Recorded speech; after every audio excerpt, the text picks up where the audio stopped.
ఎన్నో రోజుల తర్వాత మహాదేవుడు తపస్సు పూర్తి చేసుకొని తిరిగి కైలాసానికి వస్తున్నారు.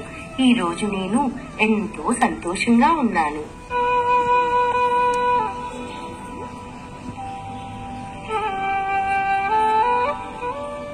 ఈ నలుగు పిండితో నేను ఒక బొమ్మను చేస్తాను.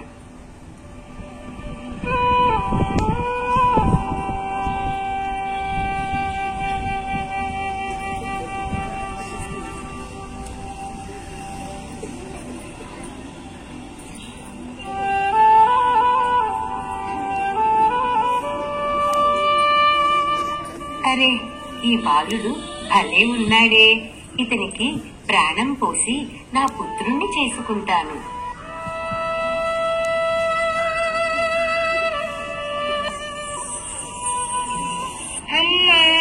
కుమారా, నీ పుట్టుక నాకు చాలా ఆనందాన్ని ఇస్తుంది. నిన్ను ఈ రోజు నుంచి గణేశ అని పిలుస్తాను. గణేశ, నా పేరు చాలా బాగుందమ్మా. గణేశ, మీ నాన్నగారు వచ్చేలోపు నేను స్నానం చేసి వస్తాను. నువ్వు ఈ ద్వారం దగ్గర ఉండి ఎవ్వరిని లోపలికి రానివ్వకు. అలాగే అమ్మా.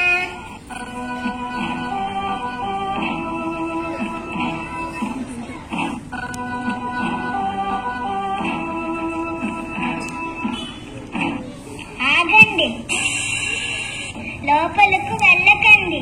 ఎవరు మీరు? బాలక, నేను శివుడిని, నీ నాన్నగారిని. ఎందుకు లోపలికి వెళ్ళకూడదు? మా అమ్మ పార్వతీదేవి నన్ను ఎవరిని లోపలకు పంపవద్దు అని చెప్పారు. గణేశ, నన్ను వెళ్ళనివ్వు. మీరు ఎవరైనా సరే నేను వెళ్ళనివ్వను.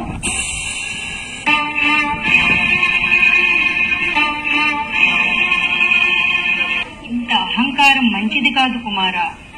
ఈ అహంకారానికి ప్రతిఫలం తీసుకో. అమ్మా! గణేశ, నీకు ఏమైంది? లేనాయనా. స్వామి, మీరు ఎందుకు ఇలా చేశారు? నాకు నా పుత్రుణ్ణి తిరిగి ఇవ్వండి. బాధపడకు పార్వతి. ఈ సృష్టిలో ప్రతి కార్యానికి ఒక కారణం ఉంది. నేను మన గణేశుడికి ప్రాణం పోస్తాను. నంది, మహాదేవా. నంది, ఈ నా కుమారుడికి వేరే ఒక ప్రాణి తలను పెట్టాలి. ఉత్తరం వైపు తలపెట్టి నిద్రిస్తున్న ఒక ప్రాణి తలను దాని అనుమతితో తీసుకురా. అలాగే ప్రభు.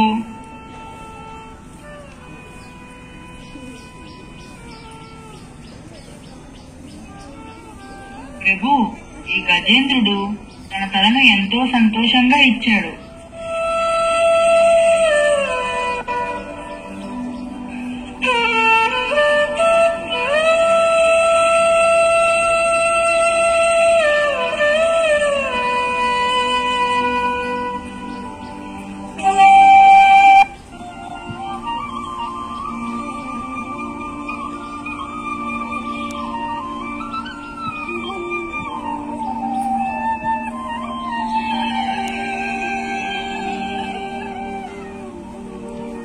గణేశ, నువ్వు ఇప్పుడు గజానుడివి.